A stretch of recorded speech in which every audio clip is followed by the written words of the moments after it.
explain ko sa inyo kung paano gamitin itong roller. Ha? Ito mga to.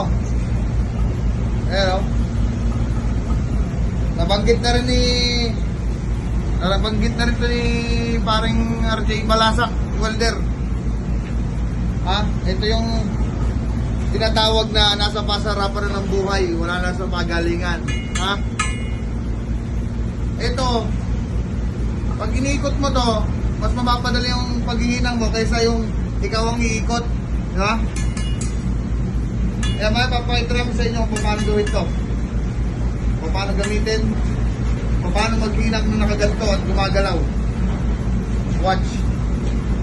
Ang rollout wheel welding tool ay ginagamit para sa mga cylindrical projects tulad ng pipes o tanks. Ang tool na ito ang nagro-rotate ng material habang nagwe-welding ka para siguradong pantay at consistent ang welding.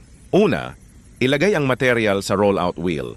I-secure ito at i-adjust ang bilis ng pag-ikot. Habang umiikot, simulan ang welding sa joint hanggang makumpleto ang buong bilog. Laging siguraduhing malinis ang material at naka-align ng tama. At syempre, huwag kalimutang magsuot ng safety gear para iwas tayo sa anumang aksidente. At yan ang mabilis na gabay sa paggamit ng rollout wheel welding tool. Kung may natutunan ka, huwag kalimutang i-like ang video na ito, mag-follow para sa iba pang tips, at i-share sa mga kakilala mong mahilig sa welding or DIY projects. Salamat sa panonood at kita-kits sa next video.